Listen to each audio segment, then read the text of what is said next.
बिस्मिल्लाहिर्रहमानिर्रहीम अस्सलातु वस्सलामु अलैका या ख़ातमन नबीय्यीन। अस्सलाम वालेकुम। लेसन नंबर 16 का पार्ट नंबर 2 हम स्टार्ट करते हैं arguments. A good argument is one in which you make a point and then provide support. एक अच्छा आर्गूमेंट ये है, आर्गूमेंट कहते हैं दलील को। अच्छी दलील ये है कि जिसमें आप एक पॉइंट क्रिएट करें, यानी कि एक अपना पॉइंट ऑफ व्यू बताएं और उसको फिर सपोर्ट करें एविडेंस के साथ, लॉजिकल एविडेंस के साथ, ठीक है। अच्छा, परसुएसिव एंड लॉजिकल एविडेंस किससे, एक तो परसुएसिव कहते हैं किसी चीज़ को उकसाने पर कुछ जो दें, जैसे कि एक एडवर्टाइजमेंट है वो आपको उकसा रही है कि आप ये चीज़ बाय करें या परचेज़ करें या यूज़ करें जिस चीज़ के बारे में वो एडवर्टाइजमेंट है, तो उसको कहते हैं परसुएसिव टोन। आपके आर्गूमेंट्स में भी आपकी टोन परसुएसिव होनी चाहिए और लॉजिकल, जो आप एविडेंस दें अपने पॉइंट ऑफ व्यू को आर्गूमेंट्स में सपोर्ट करने के लिए, वो लॉजिकल, वो जो आपके एविडेंस है वो परसुएसिव और लॉजिकल होने चाहिए to back it up. Okay, आपके पॉइंट को बैकअप करने के लिए। For example, if you make the statement, अगर आप ये स्टेटमेंट्स देते हैं ये वाली स्टेटमेंट देते हैं कि माई नेबर्स और इनकन्सिडरेट, इनकन्सिडरेट कहते हैं लापरवाह को, यानी कि आप कहते हैं कि हमारे हमसाए जो हैं वो लापरवाह से हैं, तो we expect you to provide supporting details which would enable others to see and जज whether your neighbours are really inconsiderate और नॉट। तो अब आपने एक स्टेटमेंट तो दे दी, लेकिन ये एक पॉइंट क्रिएट कर दिया। अब इस पॉइंट को सपोर्ट करने के लिए आपने एविडेंस देने हैं, यानी कि बताना है कि ऐसा होता है कि आप कुछ बताएंगे ना कि ऐसा ऐसा होता है जिससे उनकी लापरवाही वाज़ी हो रही हो, साबित हो रही हो, ताकि जो आपका रीडर है या जो भी आपका लिसनर है, वट एवर एड्रेसी है, उसको पता चले कि वाकई आपके नेबर इनकन्सिडरेट हैं, आप ठीक कह रहे हैं। Know if you have added they play loud music at night, अगर आप आगे से ये कह दें कि वो रात को ऊंची आवाज़ से म्यूज़िक लगाते हैं। The children play and scream loudly outside my house, उनके बच्चे जो चीखते चिल्लाते खेलते हैं ऊंची आवाज़ से मेरे घर के बाहर। And they dog barks all day along, और उनके कुत्ते सारा दिन भौंकते रहते हैं। अब ये 3-4 जो मुसीबतें आपने बयान कर दी जिसकी वजह से आपके नेबर्स ने आपको तंग किया हुआ है, अगर ये मतलब ये आपकी पॉइंट को सपोर्ट कर रही हैं ये बातें, ठीक है, इससे प्रूफ होगा कि आपके नेबर वाकई लापरवाह हैं। You have provided solid support to your early statement my neighbours are inconsiderate. अब ये 3-4 बातें हैं जो मैंने आपको बताई, आप अगर आप ऐड कर देंगे तो इसका ये मतलब है आपने अपने पॉइंट को एक सॉलिड बैकअप, सॉलिड सपोर्ट दे दिया कि आपके नेबर्स वाकई इनकन्सिडरेट हैं। इसको कहते हैं अपने आर्गूमेंट्स को सपोर्ट करना, पॉइंट को सपोर्ट करना, ठीक है, logically and progressively. In the following groups of statement, one statement is the point and the others are support for the point। देखते हैं हम, आपने बताना है कि पॉइंट कौन सा है और सपोर्ट कौन सी है इन सब में से। हम इसको डिस्टिंग्विश करते हैं। Cats refuse to learn silly tricks just to amuse people, बिल्लियाँ जो हैं वो सिली ट्रिक्स यानी कि मजाकिया एक ट्रिक्स हर बार सीखती हैं कि जस्ट लोगों को अम्यूज़ करने के लिए, बल्कि सीखती क्या, उनको सिखाए जाते हैं, ट्रेन किया जाता है। Cats seem to be more intelligent than dogs, बिल्लियाँ कुत्तों से ज़्यादा इंटेलिजेंट लगती हैं। Dogs will accept mistreatment but a cat if mistreated it runs away, कुत्तों के साथ वो कहते हैं बुरा सलूक भी किया जा सकता है, वो एक्सेप्ट कर लेते हैं, लेकिन अगर बिल्लियों के साथ आप बुरा सलूक करेंगे तो वो भाग जाएंगी। अब इसमें जो पॉइंट है वो है cat seem to be more intelligent than dogs, ठीक है, ये आपका पॉइंट है। जो बाकी स्टेटमेंट्स है, पहली भी और तीसरी भी, ये दोनों स्टेटमेंट्स के हैं सपोर्ट है इस पॉइंट की, ठीक है, इसका बैकअप है, ये सपोर्टिव आर्गूमेंट्स हैं। Second one is if workers go on strike now, अगर ये जो काम वाले हैं यानी कि वर्कर्स जो हैं वो हड़ताल कर लेंगे, स्ट्राइक पे चले जाएंगे, they will lose their jobs to replacement workers, तो वो अपनी खो देंगे जॉब्स अपनी, यानी कि जॉब से वो हाथ धो बैठेंगे और वो वर्कर्स रिप्लेस हो जाएंगे। Conditions in factories are tougher than they used to be, और जो कंडीशन है यानी कि हालात हैं फैक्ट्रीज के वो इससे ज़्यादा मुश्किल हो जाएंगे जो अब चल रहे हैं। In many industries workers have had to take wage cuts, और बहुत सी इंडस्ट्रीज़ में ऐसा होगा वर्कर्स को उनकी तनख्वाहें कम मिलना शुरू होंगी, तनख्वाहें कम हो जाएंगी। अब ये 2 स्टेटमेंट्स हैं, एक ये नहीं बल्कि 3 स्टेटमेंट्स हैं। पहली वो कह रहा है कि अगर वो स्ट्राइक पे चले जाते हैं तो क्या होगा, उनको अपनी जॉब से हाथ धो बैठेंगे। Condition in factories are tougher than they used to be, अब ये जो स्टेटमेंट है ना दरमियान वाली, कि जो फैक्ट्रीज में कंडीशन है वो मुश्किल से मुश्किल होती जा रही है, जितनी यूज टू भी हो गए हैं वर्कर उससे ज़्यादा, ये है पॉइंट। और first statement and the third statement both are support of this point. Okay, third one is often you will have to wait half an hour for a route no, आपको route number 5 की बस के लिए तकरीबन आधा घंटा wait करना पड़ेगा। And then 3 will turn up at once, तो एकदम से फिर वो कह रहे हैं 3 आ जाएंगी, तीनों टर्न होंगी। Some route number 5 buses will drive past you at a bus stop, और वो कुछ रूट नंबर 5 की जो बसें हैं वो आपको कह रहे हैं कि पास स्टॉप से चलती हैं, पिछले स्टॉप से चलती हैं, even though they are not full, वो फुल भी नहीं होती, ज़्यादा पिछले स्टॉप से चलती हैं, उनका सेकंड स्टॉप है तो वो भरी भी नहीं होती, इतनी क्राउडेड और रश्ड बसेस नहीं होती। Route number 5 seems to be assign the most ramshackle buses, ज़्यादातर ऐसी रिमाशिकल बसेस को रूट नंबर 5 दिया जाता है। Ones that rattle and have broken seats, वो कहता है कि वो इतनी ज़्यादा रशी होती है, इतना रश होता है कि वो लोग उसमें इतने ज़्यादा क्राउडेड वो बसें होती हैं कि सीट्स वगैरह भी टूट गई थी एक बार। वेन एवर पॉसिबल, जब भी मुमकिन हो, people should not ride the route number 5 bus, तो लोगों को रूट नंबर 5 बस पे नहीं बैठना चाहिए। अब ये रूट नंबर 5 की जो बस है उसने उसकी खुसूसियात बयान की हैं, ये सारी की सारी स्पोर्ट्स हैं, सिर्फ एक पॉइंट है। अब इसने उसमें बताया ये है कि पहले तो होता है रूट नंबर 5 की बस के लिए एक तो मुसीबत है, आधा घंटा वेट करना पड़ता है, और फिर 3 आ जाती हैं, और फिर वो कहता है कभी ऐसा होता है कि पिछले स्टॉप से चलें तो उसमें रश नहीं होता, वरना रश होता है, तो इसलिए आपको अवॉइड करना चाहिए रूट नंबर 5 बस में सफ़र करने से। ये उसने सारी बात बताई। अब इसमें ये जो सेंटेंस है ना, route number 5 seems to be assigned the most ramshackle buses, ये वाला आपका पॉइंट है, और बाकी जो आपकी स्टेटमेंट्स हैं ये बाद वाली और स्टार्ट वाली ये आपकी स्पोर्टिव डिटेल्स हैं, ठीक है। आगे हम नेक्स्ट टॉपिक पढ़ते हैं, टाइप्स ऑफ फाल्सीज, फाल्सीज की type. In the first type, fallacies that ignore the issue, you will find that the writer may change the subject और इंडल्ज इन सर्कुलर रीजन और give way to personal attack और may create an imaginary opponent. Okay, this was the first type of fallacies. सबसे पहले तो आप देखें फाल्सीज होता क्या है। फॉल्स कहते हैं गलत को, और फाल्सीज गलतियाँ। पहली टाइप है गलतियों की जो आप करते हैं सेंटेंस में आर्गुमेंट्स देते हुए कि that ignore the issue you will find that the writer may change the subject. पहली टाइप ऑफ फाल्सीज में आप देखेंगे कि जो आपकी जो गलती की है राइटर ने, वो आपके इशू को इग्नोर कर रही है। उसमें राइटर ने या तो सब्जेक्ट को चेंज कर दिया है, इंटेलिजेंट सर्कुलर रीजन, या तो वो बात को गोल में कोल कर रहा है, यानी कि असल पॉइंट से वो हट रहा है, और या क्या कर रहा है, give way to personal attack, personal attack का मौका दे रहा है अपने रीडर को। तो ये भी डफर राइटर होगा जो ऐसा करेगा, definitely it's also type of fallacy. और may create an imaginary opponent, और वो ख्याली तौर पे अपने दुश्मन बना रहा है। डेफिनेटली जब आप रीडर को ख्याली तौर पे अपना दुश्मन बनाएंगे, पर्सनल अटैक का मौका देंगे, या सब्जेक्ट को या सर्कुलर रीजनिंग में इंडल्ज हो जाएंगे, तो this will definitely do a duffer writer.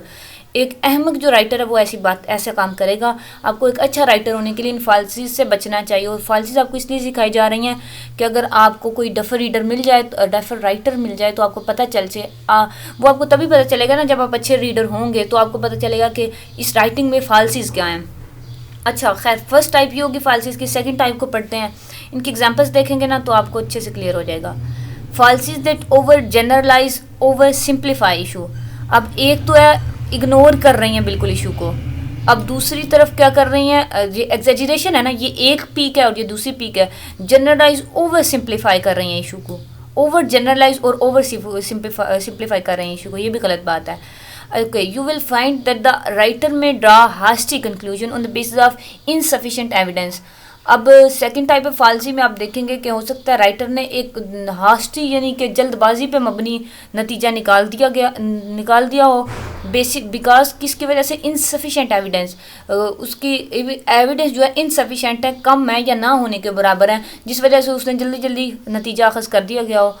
Or assume that because a certain events follow an earlier event, या ये assume किया गया हो कि जो बाद वाले इवेंट है वो अर्लियर इवेंट को फॉलो कर रहे हैं, ऐसा नहीं भी हो सकता। Definitely exceptions always there. The subsequent event was the cause of the earlier event, या फिर ये एग्ज्यूम करे कि जो सब्सिक्वेंट इवेंट है वो अर्लियर इवेंट की काज है, यानी कि पहली जो काम हुआ उसकी वजह से बाद वाला हुआ है। और मे मेक फॉल्स कंपेरिजन और एनालॉगी, या गलत कंपैरिजन, गलत मुआजना किया गया हो, गलत तज्जिया किया गया, और द आइदर और फाल्सी, या फिर और द आइदर और फाल्सी, या फिर आइदर और वाले में आइदर और नीदर नॉट जो स्टेटमेंट्स हैं उसमें आपने कोई फाल्सी क्रिएट की हो। ये है second type of fallacy. First, I will show examples of unsound reasoning, and then you will do a few exercises which will give you practice in spotting them in your reading. First type देखें, falsies that ignore the issue, that is first type of falsy. ये दोनों types आपने याद करनी है, ठीक है। ये फर्स्ट टाइप है, उसमें ये 3-4 बातें ये भी आपने याद कर लेनी है, और ये सेकंड टाइप है, उसमें ये जो 3-4 बातें हैं ना हाईलाइट की मैंने, ये भी आपने याद करनी है। अच्छा, वो कहता है फर्स्ट टाइप वाली फालसी जो इग्नोर द इश्यूज़ की 3 टाइप्स हैं, changing the subject, circular region, personal attack. ये तीनों चीज़ें जो हमने पढ़ी, ये देखें, ये सब्जेक्ट चेंज कर रहा है, ये सर्कुलर रीजनिंग है, और ये पर्सनल अटैक है, ठीक है। ये तीनों चीज़ें फर्स्ट टाइप ऑफ फालसी में पढ़ी, ये उसने आपको पॉइंट आउट कर दिया है। ये अच्छा तरीका है, ये आप इसको इस तरह पॉइंट वाइज याद कर लेंगे बजाय इसके कि ऐसे आप इसको क्रैम करें। अच्छा, आप फर्स्ट देखें, change the subject. In this method of argument, the writer tries to divert the audience attention from the true issue by presenting evidence that has nothing to do with the argument.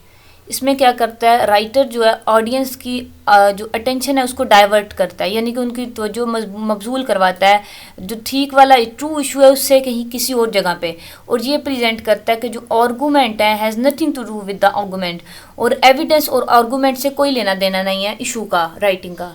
तो ये ज़ाहिर एक बहुत गलत step है जो writer करता है अपने रीडर को की अटेंशन को डाइवर्ट करने के लिए। This is a falsies of reading habit, okay, बल्कि राइटिंग। एग्जाम्पल देखें, the honourable member of the national assembly is a capable leader. National assembly का जो एक मेंबर है ऑनरेबल कैपेबल, ये उसकी इज्जत के लिए लगाया गया है, वो एक कैपेबल लीडर है, यानी कि वो एक लीडर होने के काबिल है। He has a busy family life and prays daily in the area mosque. उसकी एक बिजी फैमिली लाइफ है, यानी कि अपनी फैमिली में बिजी रहता है और वो रोज़ जो है नमाज़ पढ़ता है। Mentioning about the members' family life and religious life sidestep the issue of just how capable of member is. अब देखें, आपको बताया गया कि नेशनल असम्बली का ऑनरेबल जो मेंबर है ना, वो एक capable of to be a leader है, कि वो एक अच्छा रहनुमा है। नेशनल असम्बली का जो ऑनरेबल मेंबर है, यानी कि नेशनल असम्बली पाकिस्तान की नेशनल असम्बली की तो डेफिनेटली नहीं, कहीं और की बात हो रही होगी। वो कहता है एक अच्छा लीडर है। अब उसको एक कैपेबल लीडर साबित करने के लिए, अच्छा लीडर साबित करने के लिए, अब अगर आप ये बता रहे हैं कि उसकी फैमिली लाइफ बिजी है, वो नमाजें पढ़ता है, वो बहुत नेक है, मुत्की है, वटेवर, ये चीज़ें कैपेबल लीडर तो उसको साबित नहीं ना करती बेटा। अब फैमिली लाइफ की जब उस बात कर रहे हैं आप, उसके पर्सनल लाइफ में इंटरफेयर कर रहे हैं, तो ये बहुत गलत बात है। और जब आप रिलीजियस लाइफ की बात कर रहे हैं तो ये भी एक किस्म की उसकी पर्सनल लाइफ है। पर्सनल ना भी हो तो एक गुड मुस्लिम उसको प्रूफ करने के लिए आप उसके रिलीजियस लाइफ की बात कर सकते हैं कि वो नमाज़ पढ़ता है या वो उसका रिलीजियस उसका जो भी पॉइंट ऑफ व्यू है, लेकिन उसको आप एक अच्छा लीडर साबित करने के लिए आप उसकी फैमिली लाइफ या रिलीजियस लाइफ में इंटरप्ट नहीं करेंगे। उसको एक अच्छा लीडर साबित करने के लिए आप उसकी एजुकेशन, क्वालिफिकेशन या उसकी जो और लीडर वाली खसूसियात हैं उनको आप डिस्कस करेंगे, तो आपकी इस स्टेटमेंट का सपोर्ट होगा। अब पॉइंट स्टेटमेंट ये है, तो सपोर्टिव स्टेटमेंट जो है वो यहाँ गलत लिखी हुई है फैमिली लाइफ और रिलीजियस लाइफ के बारे में, ठीक है। अब यहाँ क्या कर रहा है कि जो राइटर है वो सब्जेक्ट को चेंज कर रहा है। यहाँ उसने सब्जेक्ट रखा उसका लीडर होना, और लीडर होने का सब्जेक्ट की आगे वो जाके फैमिली लाइफ और उसकी रिलीजियस लाइफ में घुस रहा है। तो यहाँ पे जो फर्स्ट टाइप ऑफ फॉल्सी है और उसका ए वाली टाइप, ये चेंजिंग द सब्जेक्ट, ये क्रिएट हुआ है यहाँ पे, ओके। नेक्स्ट देखें एक्सरसाइज नंबर 1, ये आप खुद करेंगे, ये मैंने आपको समझा दिया ना डिटेल से सब्जेक्ट चेंज करने की, एक्सरसाइज आप खुद करेंगे। Circular reason, in this the sporting reason is the same as the conclusion. इसमें क्या होता है, जैसा नतीजा स्पोर्टिंग डिटेल्स भी वैसी होती हैं, यानी कि दोनों सेम होते हैं। एग्जाम्पल देखें, mister Abid is a great science teacher. Mister Abid एक अच्छा साइंस का उस्ताद है, because he is so wonderful at teaching, क्योंकि वो टीचिंग में बहुत वंडरफुल है, बहुत अच्छा है। अब पहले उसको ग्रेट साइंस टीचर कह दिया, ये भी उसकी तारीफ हो गई, उस ही सो वंडरफुल इन टीचिंग, ये भी वही बात है, मतलब लफ्ज़ों का है और फिर अब बात तो एक ही वो कर रहा है। इसको कहते हैं सर्कुलर रीजनिंग, गोल मोल बात की है। अब यहाँ भी वही बात है, यहाँ भी वही बात है। We do not know why mister Abid is a great teacher, हमें नहीं पता मिस्टर आबिद एक ग्रेट टीचर क्यों है। No real reason are given, the statement merely repeat itself. वो कहता है कि यहाँ जो रियल रीज़न है, मतलब एक आपका स्पोर्टिव एविडेंस जो है वो प्रोसेसिव भी नहीं है ना लॉजिकल है। ये आपने ऊपर पढ़े ना हमने 2 टाइप के, हमें प्रोसेसिव और लॉजिकल एविडेंस हमेशा देना चाहिए, दोनों में से कोई बात भी नहीं है। सिर्फ वो बात को रिपीट कर रहा है कि वो ग्रेट टीचर है, वो वंडरफुल है अपनी टीचिंग में। ज़ाहिर है ग्रेट साइंस टीचर तब भी है ना जब वो टीचिंग वंडरफुल करता है, मतलब बात ही दोबारा रिपीट हो रही है। जो स्पोर्टिव आपको डिटेल है, जो आपका स्पोर्टिव आर्गूमेंट है वो स्ट्रॉन्ग और सॉलिड नहीं है, इसलिए यहाँ सर्कुलर रीजनिंग वाली फालसी क्रिएट कर रहा है राइटर, ओके। एक्सरसाइज नंबर 2 है सर्कुलर रीजनिंग की, ये भी आप खुद करेंगे अच्छे बच्चों की तरह, ठीक है। हम आगे पर्सनल अटैक की तरफ मूव करते हैं। This kind of fallacy often occurs in political debate. Political debate में यानी कि सियासी तकरीरों, सियासी जो चवलियाँ मारते हैं ना सियासतदान आके, उसमें ये ज़्यादा होता है पर्सनल अटैक। डेफिनेटली वो एक दूसरे की बहुत ज़्यादा पर्सनल लाइफ में इन्वॉल्व इंटरफेयर कर रहे होते हैं। ये डेफिनेटली मॉरली भी बिल्कुल गलत बात है। अगर आप पॉलिटिकल लीडर बनेंगे ना, ऐसी हरकतें ना कीजिएगा, ओके।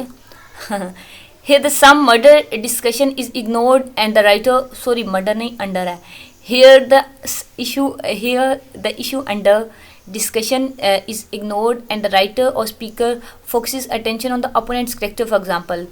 मतलब ये सियासतदान एक दूसरे की जब तकरीरें करते हैं ना, बजाय इसके कि वो पाकिस्तान के वेलफेयर के बारे में बात करें, वो एक दूसरे के कैरेक्टर के बारे में बात करने लग जाते हैं। अभी आपने हाल ही में इमरान खान की स्पीचेस जो आजकल आ रही हैं, और मरीम नवाज़ की भी बिल्कुल ऐसे है, वो पर्सनल अटैक करते हैं इमरान खान की पर्सनल लाइफ पे। ऐसे इमरान खान भी कहता है कि मरीम बार बार मेरा नाम ना लो, तुम्हारा हस्बैंड जो है वो माइंड कर जाएगा।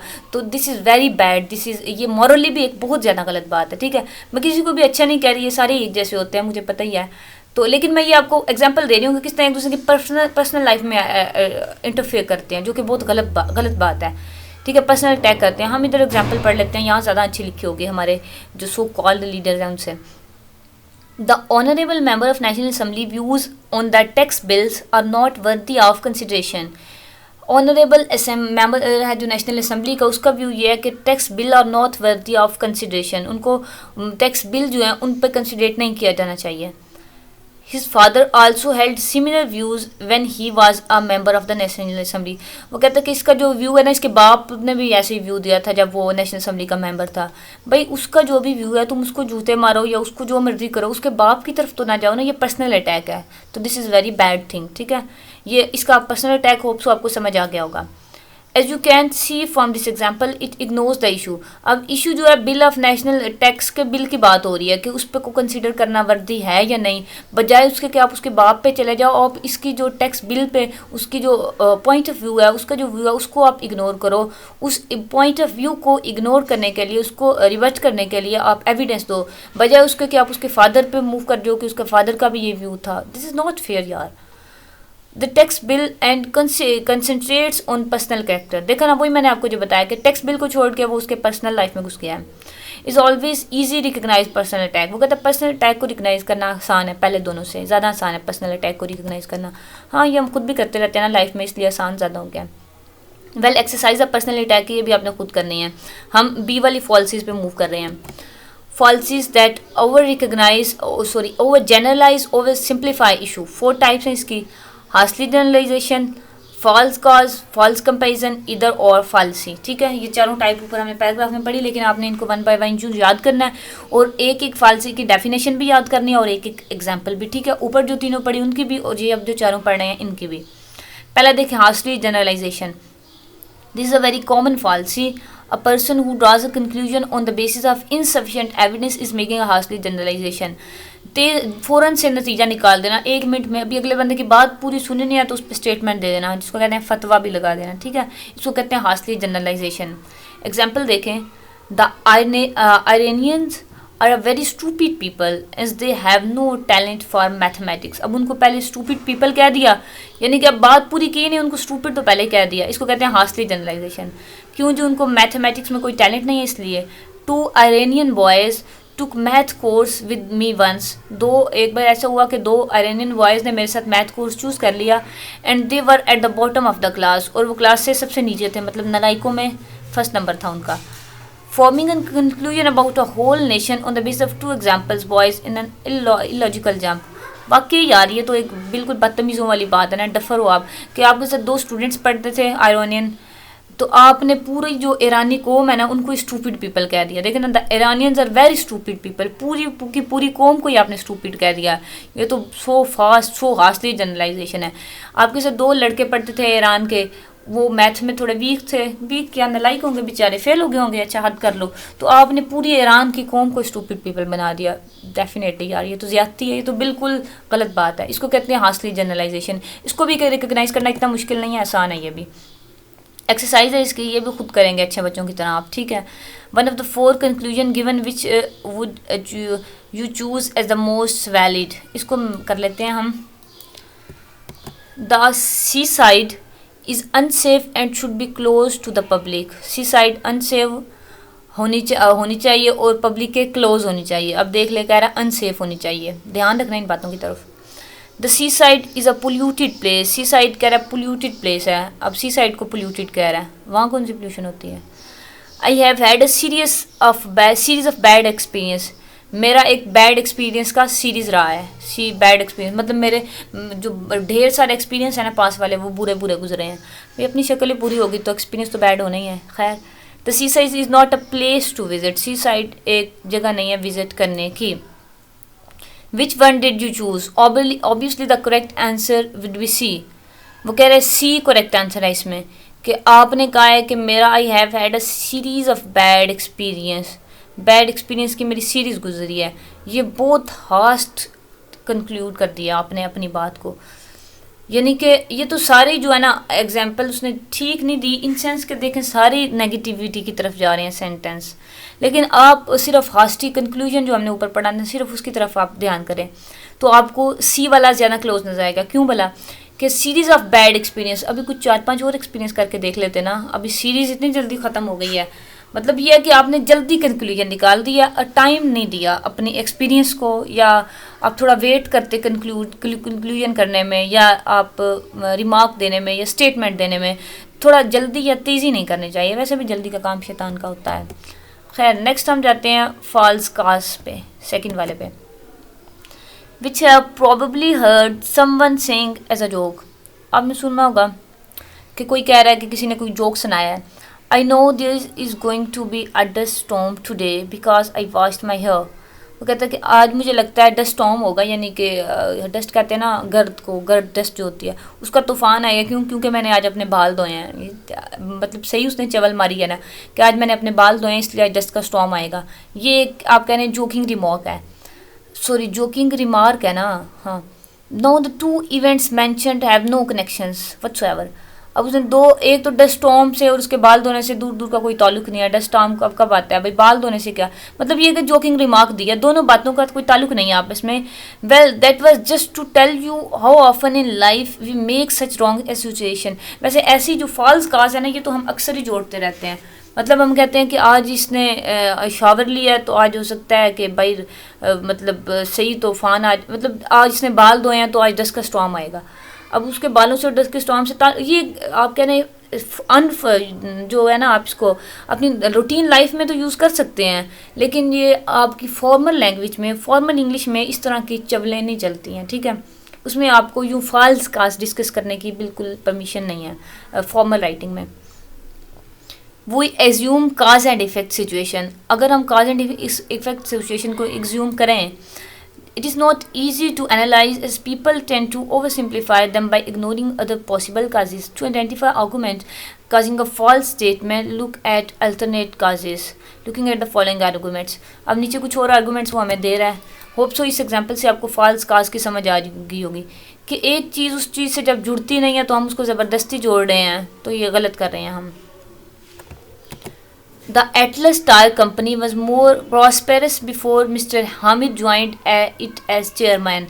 वो कहता है जो एटलस टायर कंपनी है, मिस्टर हामिद उसका चेयरमैन के जब से बना है ना, उसके बनने से पहले वो ज़्यादा प्रॉस्पेरस थी, ज़्यादा खुशहाल थी company. Clearly he is the cause of its decline. ज़ाहिर बात है कि वो मिस्टर हामिद ही उसकी डिक्लाइन की, उसकी जो बर्बादी की वजह बना है। अब इवेंट ए है mister Hamid company chairman, mister Hamid becomes company chairman, mister Hamid जो है कंपनी का चेयरमैन बना। इवेंट बी है कि the Atlas tyre company is income declined, उसकी इनकम जो है वो कम हो गई, बदहाली की तरफ चली गई। Well other causes could have been responsible for it. अब ऐसे भी तो हो सकता है ना कि और भी काजेज हों, यानी कि एम्प्लॉयज़ नहीं काम ठीक कर रहे हों, या कोई और भी वजूहत हो सकती हैं टायर कंपनी के डिक्लाइन करने की। ज़रूरी तो नहीं है चेयरमैन ही उसकी एक वाहिद वजह हो। Maybe the policies for the previous chairman have no begin to affect the company. हो सकता है पिछला जो चेयरमैन है वो पॉलिसीज़ ऐसी उल्टी सीधी जानबूझ के बना के गया हो कि जो आने वाला चेयरमैन है उसको सफ़र करना पड़े। और perhaps the market condition have change, हो सकता है मार्केट वैल्यू चेंज होगी हो कंपनी के जो टायर्स हैं उनकी। It's easy but incorrect to assume that just because A came before B therefore A cause B. ये है तो आसान लेकिन ये है गलत कि आप कहें कि ये काम इसी वजह से हुआ है, ये तू नहीं ख़राब किया, ये तेरी वजह से हुआ है, लेकिन अब हो सकता है उस गरीब का कोई कसूर ना हो। वो कहता है कि किसी को ब्लेम करना तो आसान है, लेकिन ये गलत बात है, ठीक है, इनकरेक्ट है, कि ज़रूरी नहीं है कि ये इसी वजह से हुआ, ये किसी और वजह से भी हो सकता है। ये था हमारा काज बी। अब इसकी एक्सरसाइज आप खुद करेंगे, बहुत लंबी आपका लेक्चर होता जा रहा है। हम मूव करते हैं इमीडिएटली फॉल्स कंपैरिजन पे, जो सी नंबर है। This is a third type of error in reasoning when you assume that two things are more alike than they really are. जब आप ये सोचते हैं कि दो चीज़ें एक जैसी हैं जैसी वो होती हैं। फॉर इंस्टेंस द फॉलोइंग, अब इस आर्गूमेंट को पढ़ें। In our village we leave our doors unlocked all the time. वो कह रहे हैं हम अपने गांव में ना अपने दरवाजे हमेशा अनलॉक रखते हैं। So I don't think it is necessary for you in the city to have locks on your front door. वो कह रहे इसलिए मैं ये नहीं सोचता कि तुम्हारे लिए ज़रूरी है कि शहरों में भी तुम अपने डोर है हर टाइम लॉक करके रखो, तुम भी अनलॉक रख दो। अब देखो ना, दो जो बिल्कुल अपोजिट चीज़ें हैं उनको वो अलाइक क्रिएट कर रहा है, अलाइक कर रहा है, ये गलत कर रहा है। टू जज whether or not above statement is false comparison. Consider if the two situations are alike, the two situations are not alike. One is in a city where there may be a lack of security. वो कह रहा है कि अगर आप ये comparison कर रहे हैं, ये जो कर रहा है कंपैरिजन कि हम गांव में अपने जो दरवाजे हर टाइम अनलॉक रखते हैं, उनको ताले नहीं लगाते, तो तुम सिटी में भी अनलॉक रख सकते हो, हम तो हर टाइम ही रखते हैं अनलॉक, तुम भी रख लो। अब अगर दो बिल्कुल अनलाइक जो सिचुएशंस हैं उनको वो कंपैरिजन कर रहा है, जो नहीं हो सकता। मतलब सिटी की लाइफ और जो विलेज लाइफ है उसमें एक ज़मीन आसमान का डिफरेंस है, ढेर सारा डिफरेंस है ना। तो वो उन दोनों सिचुएशन को अलाइक कर रहा है, कंपैरिजन कर रहा है कि जो एक मशरिक और मगरिब का कंपैरिजन कैसे होगा, दोनों अपोजिट चीज़ें हैं, तो वो नहीं हो सकता। अब ये फॉल्स कंपैरिजन उसने इसमें क्रिएट किया है। एक्सरसाइज आप खुद करेंगे अच्छे बच्चों की तरह। हम मूव करते हैं डी पे, आइदर और फालसी पे। We often assume there are only two sides to a question. एक सवाल की दो अतराफ होती हैं, यानी कि उसको जैसे मर्जी आप ले लो। जनरली ऐसा होता है, हमेशा ऐसा नहीं होता वैसे। Offering only two choices when more actually exist is an either or fallacy. वो कहता है कि जब दो से ज़्यादा भी हों तो आप जस्ट टू ऑफर कर रहे हैं चॉइसेस, तो ये either or fallacy है। एग्जाम्पल पढ़ते हैं। Those who oppose unrestricted speech are in reality in favor of censorship. यानी कि those people who oppose unrestricted speech, जो लोग गैर महदूद तकरीर की यानी कि मुखालफत करते हैं, उसके अपोजिट हैं, वो हकीकत में इन रियलिटी में फेवर ऑफ सेंसरशिप की फेवर में होते हैं, उसके हक़ में होते हैं, यानी कि एहतसाब के हक़ में होते हैं वो लोग। खैर, this statement ignores the fact that a person can believe in free speech and at the same time believe in laws that prohibit people from making false statement. वगैरह फ़ौरन से उसने, अगर वो फ्री स्पीच का अपोजिट है तो उसने फ़ौरन से उसका कंक्लूजन दे दिया कि वो सेंसरशिप के फेवर में होगा। ये ज़रूर, मतलब यहाँ भी आपने दो उसको दी सिचुएशन कि अगर वो इसको नहीं करता फेवर तो डेफिनेटली वो इसकी फेवर में होगा। अब ज़रूरी तो नहीं है ना कि ये इन दोनों में से एक ही सिचुएशन हो, इनके अलावा कोई तीसरी सिचुएशन भी तो हो सकती है ना। ये आपने आइदर और ऑल फालसी क्रिएट कर दी, यानी कि उसको सिर्फ दो आपने चॉइसेस दी हैं। Statement which damage another person reputation, for example slander. ऐसे भी तो हो सकता है कि फ्री स्पीच के हक़ में ना हो कि वो उसकी रेपुटेशन ख़राब करने की, मतलब वो कि बिल्कुल विदाउट एनी, जैसे पर्सनल अटैक ऊपर हमने पढ़ा, ये भी एक स्लैंडर की एग्जाम्पल है। स्टैंडर्ड कहते हैं किसी को आप डिग्रेड करें अपनी स्पीच में, उसकी तौहीन करें। No remember only some issue problems have two sides. अब कुछ इशूज़ में होता है जिसमें सिर्फ टू साइड होती हैं। For instance, you either pass the exam और you do not. Most issue problem, मतलब मोस्ट इशूज़ में वो कहता है सेवरल साइड्स भी होती हैं। मोस्ट इशूज़ में सेवरल साइड होती हैं। कुछ इशू हैं ऐसे जिसमें दो साइड्स होती हैं, यानी कि आप अगर पेपर दे रहे हैं या तो आप फेल होंगे या पास होंगे, मतलब दोनों में से एक काम होगा, तीसरा काम तो इसमें नहीं है ना, इसमें है ही दो स्टेटमेंट्स, आइदर और वाला है। लेकिन वो कहता है मोस्टली ऐसा होता है कि दो से ज़्यादा चीज़ें होती हैं, लेकिन आप दो को करके आप गलत कर देते हैं, अपनी एक गलत डिसीजन क्रिएट कर देते हैं, ठीक है, जो कि आपको नहीं करना चाहिए। अब ये आप रीड आउट कर लीजिएगा, ये कुछ इसकी एग्जांपल्स हैं और ये एक पैराग्राफ है, ठीक है। अपना ख्याल रखिएगा।